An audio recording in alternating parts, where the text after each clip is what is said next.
اے لطیفہ عرض کیا ہے دیوبندیوں کے امام، اس کا نام اشرف علی تھانوی صاحب ہے، وہ اپنی کتاب فضائل یومیہ کے اندر 3 مقامات کے اوپر لکھا، میرے غوث الثقلین کا ایک دھوبی تھا، جب وہ مر گیا تو بعد میں اس دھوبی کو کسی نے خواب میں دیکھا تو پوچھا کیا بنا، تو کہنے لگے کچھ بھی نہیں.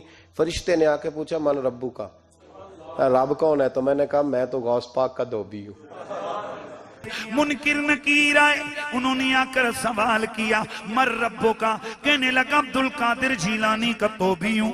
کہا ماں دینوں کا، تیرا دین کیا ہے؟ ارے کہا نا غوث پاک کا دھوبی ہو. پتہ نہیں آپ کو بھی اتنا ہی مزہ آ رہا ہے جتنا مجھے آ رہا ہے. پوچھا ماں کن کا تقول بھی اتحاد رجل، اونچی کہنے لگا اتنی پہچان بھی نہیں، گناہگار آدمی. حضور غوث پاک کے گھر سے کپڑے آتے تھے دھو دیتا تھا. حضور غوث پاک کا دھوبی ہوں، اتنی بات قبول ہو، بخش دو نہیں تو سزا دے دو. فرشتے حیران، یا اللہ کیسے بندے سے پالا پڑا، اونچی جو سوال کرتے گے جواب ایک ہی دیتا ہے کہ میں عبدالقادر جیلانی کا دھوبی ہوں. فرشتوں نے کہا مولا کس بندے کے پاس بھیج دیا؟ اب تک 2 ہی بندوں سے واسطہ پڑا، ایک وہابی اور ایک سنی. حضور غوث اعظم قبر میں آئے اور فرمانے لگے کیوں تنگ کرتے ہو میرے ماننے والے کو، اونچی کیوں تنگ کرتے ہو میرے، یہ کوئی لوارث ہے اس کو تنگ کر رہے ہو؟ فرماتے ہیں حضور غوث اعظم نے فرمایا مجھ سے پوچھو کیا پوچھنا ہے، مجھ سے پوچھو. فرشتے کہنے لگے ہم پوچھتے ہی نہیں، ہم پوچھتے ہی نہیں، عبدالقادر جانے اور خدا جانے. اور تانوں کھنگن نہیں دینا کسی نے. پتہ لگ جائے گا جو چمڑی لوے گی نا جڑے اس طرح دے بکواسات کرنے والے اور انہوں چھاپنے والے، تانوں کھنگن نہیں دینا کسی نے. جیسے ہی پوچھنا تھا وہ دھوبی جلال میں میں جب سے بول رہا ہوں مجھے نہیں معلوم، بس اتنا معلوم کہ غوث اعظم کا دھوبی ہوں، اتنا ہی معلوم کہ آگے کچھ نہیں معلوم، بس اب کچھ نہیں پوچھنا. یہ پاگل ہو گیا، باولا ہونے کی علامت ہے اس. چوتھا سوال ہے نہیں، ان لوگ پوچھتے نہیں، اس کا جلال دیکھ کے واپس چلے گئے نا. حکم ہوا، تھانوی صاحب لکھتے ہیں کہ حکم ہوا فرشتوں اسے جنت لے جاؤ اونچی کہ یہ میرے عبدالقادر جیلانی کا دھوبی ہے. پتہ نہیں آپ کو بھی اتنا ہی مزہ آ رہا ہے جتنا مجھے آ رہا ہے. رب کی بارگاہ سے حکم ہوا اے فرشتوں، وہ اگر ہمیں نہیں جانتا تو کیا ہوا، ہمارے محبوب غوث اعظم کو تو جانتا ہے. اس دھوبی کی بخشش ہو گئی، دھوبی کی بخشش ہو گئی. اونچی اس پر تھانوی صاحب لکھتے فرماتے کہ اس کی بخشش ہو گئی. اور کیوں ہوئی؟ کہتے ہیں کہ دھوبی کا بار بار یہ کہنا کہ غوث پاک کا دھوبی ہوں اس کی نسبت کے کبھی ہونے کی دلیل تھا. لیکن یہ مرنے کے بعد پتہ چلے گا، جو مولا علی علیہ السلام کا قول ہے کہ انسان سویا ہوا ہے جیسے ہی مرے گا تو جاگ اٹھے گا. اوہ یہ کیا ہوا؟ اونچی تو یہی کچھ ہی ہونا ہے. وہ اللہ دے بندو کسی وڈے تے وڈے امام نو بھی قبر کسی نے کھنگن نہیں دینا، ادھر تے حالت ہی کوئی نہیں ہونی. ٹھیک ہے کہ جائے گا کسی کی قبر میں پہنچ جائے گا، سب کچھ جھوٹ ہے. تو یہ ہوائیاں اڑ جائیں گی مرنے کے بعد، پتہ چل جائے گا کہ جناب یہ وہ کہتا نہیں، پتہ لگ جائے گا کہ آگے جا کے پتہ نہیں لگنا تو انہوں لگ پتہ جانا ہے. ٹھیک ہے، لیکن اس وقت ایک بندے کو مرنے کے بعد پتہ چلا کہ غلام احمد قادیانی دجال تھا، اب وہ کہ یا اللہ مجھے دنیا میں دوبارہ بھیج دے، میں دوبارہ اپنے آپ کی اصلاح کر لوں. نہیں، بخاری مسلم میں موجود ہے، میرا یوٹیوب پہ کلپ ہے، قبر میں 3 نہیں 4 سوال. بے شک. تو وہ سوالوں کے جواب آپ نے خود ہی دینے ہیں اپنی قبر میں. مر ربو کا، ماں دینوں کا، کوئی کسی کی طرف سے دے ہی نہیں سکتا. اس میں تو الفاظ ہے یا جواب دے گا یا نہیں دے گا. اگر بخاری مسلم میں کہیں ہے کہ کوئی اور آگے دے دے گا تو ہمیں دکھائیں کہ جی میں غوث پاک دا تو 20 ہاں. ایک وہ بھی سنے ہیں نا، فرشتے آئے تو انہوں نے پہلا سوال کیا مر ربو کا، تو انہوں نے کہا میں شیخ عبدالقادر جیلانی کا دھوبی ہوں. اور یہ واقعہ اشرف علی تھانوی نے بھی نقل کیا ہوا ہے، صرف بریلوی نہیں بیان کرتے. یہ پتہ نہیں کس نے کیمرہ بیچ میں فٹ کیا ہوا تھا. روایت کون کر رہا ہے؟ ماں دینوں کا دھوبی، کہتے ہیں جی 300 فرشتے پریشان، فرشتے نہیں کو پریشان ہونا ایک لائی ہے. بخاری مسلم میں الفاظ ہے جب تینوں سوالوں کے جواب نہیں ہوں گے نا تو فرشتے پوچھیں گے تو نے یہ سوالوں کے جواب کیوں نہیں ہے؟ وہ کہیں گے میں وہی کہتا تھا جو لوگ کہتے تھے. تو فرشتے کہیں گے تو نے خود علم حاصل کرنے کی ضرورت مطلب کیوں نہیں کوشش کی؟ پھر ایک گرز ماریں گے وہ زمین کے برابر ہو جائے گا. ٹھیک ہے نا، تو گرز مارن گے اللہ کو نہیں جاؤں گا نہیں، فرشتے اللہ کو ٹور گئے اللہ یہ کیڑا بندہ ہے. اوکھے ویلے بزرگ کام آتے ہیں، وہ بندہ تسی میرے والے کر دو نا، فرشتے تو چھڑ دو، فرشتے تو سرما بنا کے رکھ دیں گے ہوتا یار نہ کر. تو اللہ نے کہا نہیں ٹھیک ہے انہوں بخش دیتا گیا. غوث پاک کا دھوبی کیا نبی علیہ السلام کا دھوبی بھی ہو وہ بھی اپنے مال کے مطابق اٹھایا جائے گا. بخاری مسلم میں الفاظ ہے مدعم نامی ایک غلام تھا نبی علیہ السلام کا، اونٹ کا کجاوا کستا تھا، آپ کو وضو کروایا کرتا تھا.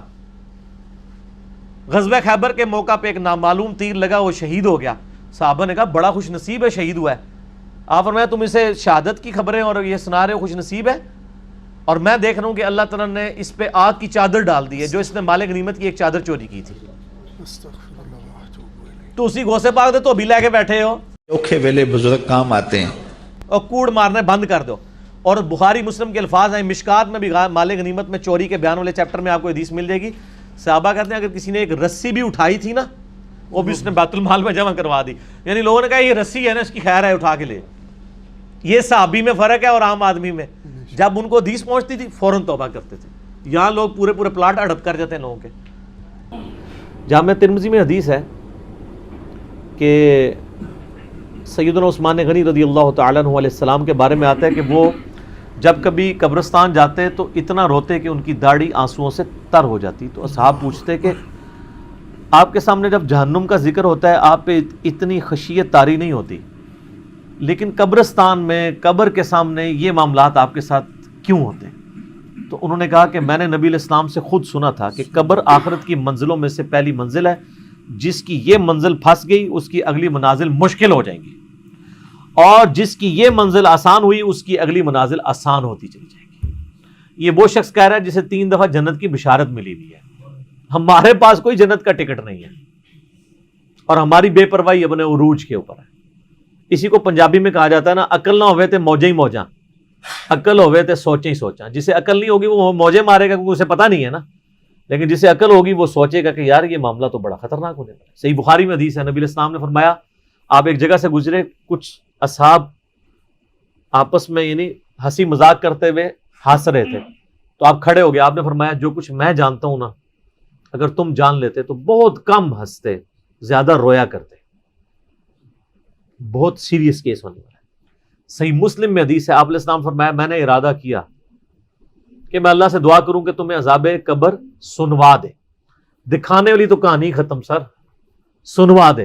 لیکن مجھے ڈر ہوا کہ اگر تم نے عذاب قبر سن لیا تم اپنے مردوں کو دفنا نہیں چھوڑ دو گے، ایسی خشیت تم پہ طاری ہو جائے گی. لیکن یہ اللہ تعالیٰ نے سب کچھ پردے میں رکھا ہوا ہے سر. صحیح بخاری میں حدیث ہے کہ میت جو ہے وہ چارپائی پہ کلام کرتی ہے. نیک میت کہتی ہے مجھے جلدی جلدی میری جگہ کی طرف لے چلو، اور جو بری میت ہے وہ چیخو پکار کرتی ہے کہ مجھے کہاں لے کر جا رہے ہو. اور نبی علیہ السلام کے الفاظ ہیں صحیح بخاری میں کہ زمین و آسمان کی ہر مخلوق اس کی چیخیں سنتی ہے سوائے جنوں اور انسانوں کے، کیونکہ جنوں اور انسانوں کو اللہ تعالیٰ نے غیب کے پردے میں یہ چیزیں رکھی ہیں نا، اسی کے اوپر تو جنت ہے. ان الذین یخشون ربہم بالغیب لہم مغفرۃ واجر کبیر. جو لوگ بن دیکھے اپنے رب سے ڈرتے ہیں ان کے لیے مغفرت ہے اور اجر کبیر ہے. دیکھ کے تو سب نے مان لینا ہے. پھر سر اس سے بھی آگے اگر آپ چلے جائیں، صحیح بخاری میں یہ حدیث موجود ہے کہ جب میت کو سوالات کے جوابات نہیں آتے نا تو فرشتے اس سے پوچھتے ہیں کہ تجھے سوالات کے جوابات جو نہیں آئے یہ کیا معاملہ تیرے ساتھ ہوا؟ تو وہ کہتا ہے میں تو وہی کہتا تھا جو لوگ کہتے تھے، سن سنا کے سننی، ٹنی پڑھ پڑھا کے سننی نہیں. تو فرشتے کہتے ہیں تو نے خود پڑھ کے سمجھنے کی کوشش کیوں نہیں کی؟ پھر فرشتے اسے ایک گرز مارتے ہیں جس سے وہ زمین کے اوپر بالکل، جس کو کہتے ہیں نا پیرلل ہو جاتا ہے، زمین کے خاک بن جاتا ہے. اور اس کی جو گرز کی اگینسٹ اس کی چیخو پکار ہے اس کو جن و انس کے علاوہ تمام مخلوقات سنتی ہیں. اگر یہ سن لیں تو ظاہر ہے یہ تو پھر انسان کے بچے نہ بن جائیں. یہ اللہ نے پردہ رکھا ہے، ورنہ تو آپ بڑے بڑے بزرگوں کو دفنا کے نکل رہے ہو نا، ان کے پردے جو ہے نا وہ جنازہ یعنی اس قبرستان کے گیٹ تک پہنچتے ہوئے ساری بزرگی کھل گئی ہو، دلال کی بات پیچھے سے آ جائے یار نہ کر. ٹھیک ہے، لوگ ایسے بزرگی کا دعویٰ بھی پھر چھوڑ دیں گے، وہ ڈرتے رہیں گے نا. تو یہ اللہ نے پردے رکھے ہوئے. منحوس آدمی